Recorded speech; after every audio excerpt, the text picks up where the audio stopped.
Hai semuanya, gimana kabar kalian? Ada yang masih rebahan? Kalau ada sini, gak bosen-bosen, gua dongengin nih dengan alur cerita film bergenre drama psikologis yang menegangkan. Kali ini, gua akan merangkum sebuah film yang berjudul The Skin I Live In yang dirilis pada tahun 2011.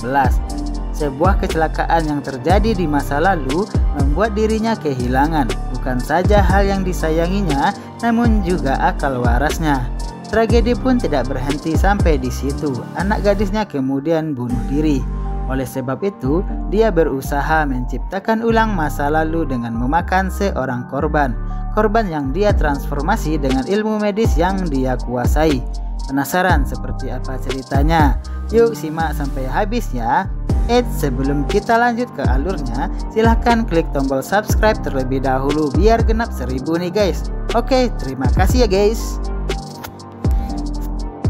Mengisahkan tentang seorang pria yang berprofesi sebagai dokter ahli bedah plastik bernama Dr. Robert. Suatu hari dalam satu forum, ilmuwan Robert mempresentasikan hasil ilmiahnya. Ia melakukan penelitian dan menemukan satu jenis kulit sintetis anti panas dan tahan serangan penyakit. Temuannya itu ia beri nama Gulf. Diadaptasi dari nama mendiang istrinya yang tewas terbakar dalam sebuah kecelakaan mobil. Para ilmuwan pun mempertanyakannya, apa bisa temuannya digunakan ke tubuh manusia, mengingat terdapat jaringan tubuh yaitu kulit dan tidak mudah diganti seperti menempelkan perangko. Robert menjelaskan lagi metode transgenetik memindahkan informasi genetik dan jaringan tertentu yang lebih kuat untuk membantu proses transplantasi kulit ke tubuh manusia. Diambil dari darah hewan yang masih hidup, dibentuk menjadi kulit buatan yang telah beliau kerjakan selama beberapa tahun terakhir. Hal itu pun berhasil ia cobakan ke kulit manusia yang dimana tahan pada setiap gigitan serangga, tahan panas, serta pencegah alami untuk penyakit malaria.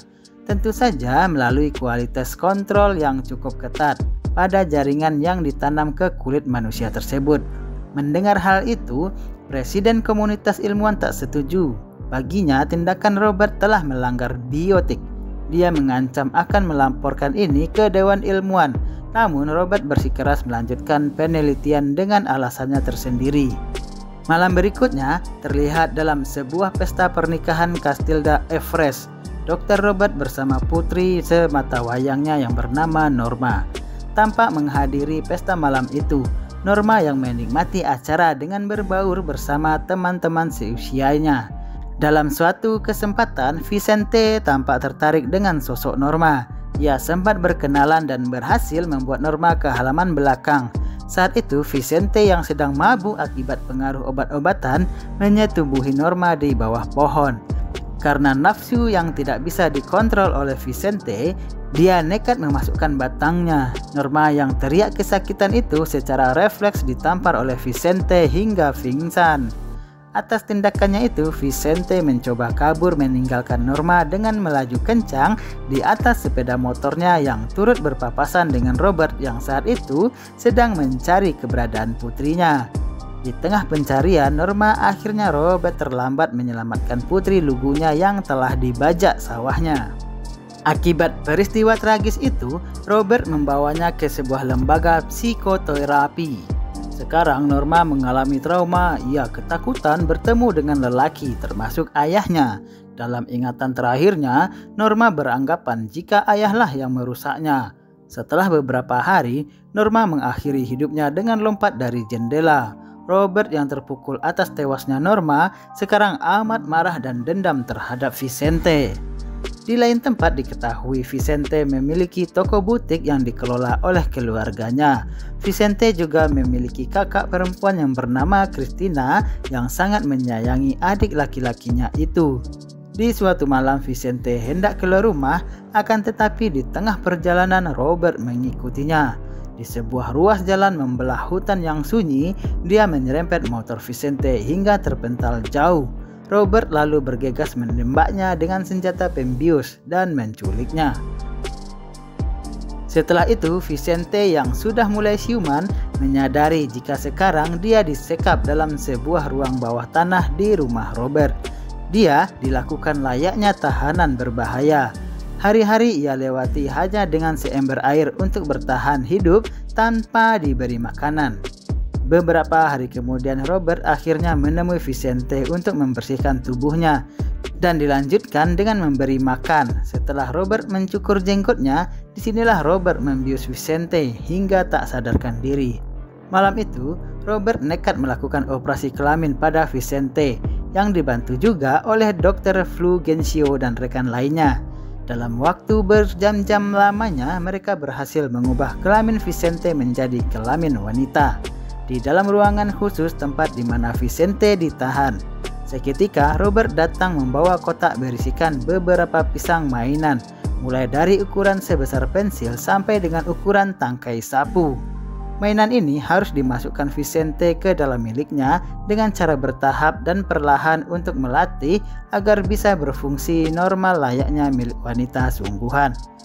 Sebelum ke tahap operasi selanjutnya, Vicente mempertanyakan apa niat Robert sampai tega mengubah ia layaknya seorang perempuan.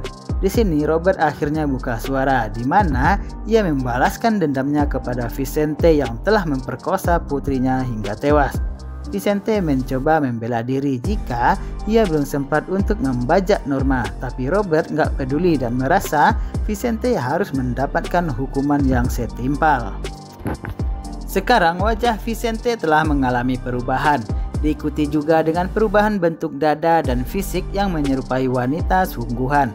Tak hanya itu, proses penyempurnaan kulit telah berhasil, bahkan suaranya pun kini telah berubah. Sampai di situ, Robert juga mengganti nama Vicente menjadi Vera. Sebuah tahapan operasi bedah telah selesai, tapi Vicente alias Vera belum bisa menerima dirinya sendiri. Perlahan-lahan, ia mulai menulis kehidupannya di dinding, menenangkan mentalnya dengan berlatih yoga dan melakukan kegiatan yang membuat dirinya tenang. Vera akhirnya mulai berdamai dengan keadaannya. Di sisi lain, ibu dari Dr. Robert yang bernama Marilia datang mengunjunginya. Niat kedatangan beliau adalah untuk mengurus putranya yang tinggal seorang diri di rumah. Mengetahui keberadaan Vera, Robert juga meminta agar Marilia turut mengurusi persediaan makanan untuk Vera setiap harinya.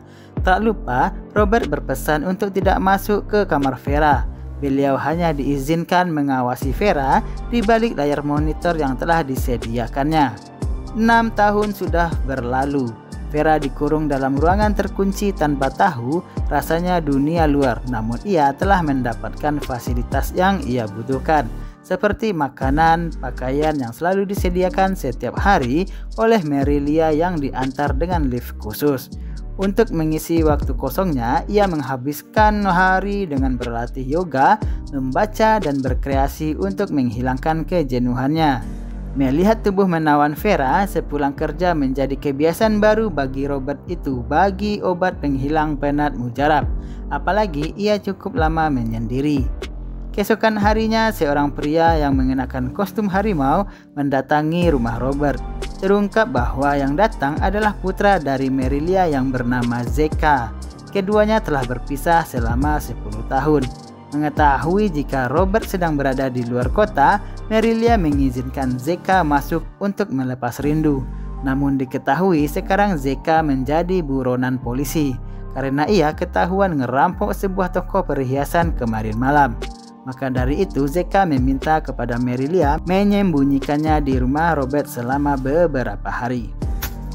Sekilas matanya tertuju pada sebuah layar monitor yang berisikan seorang wanita. Setelah dipandang lebih dekat, Zeka beranggapan jika Vera adalah mendiang istri Robert yang bernama Gal. Faktanya 10 tahun yang lalu Gal pernah berselingkuh dengan Zeka. Rindu yang tak tertahankan membuat Zeka nekat mencari keberadaan Vera.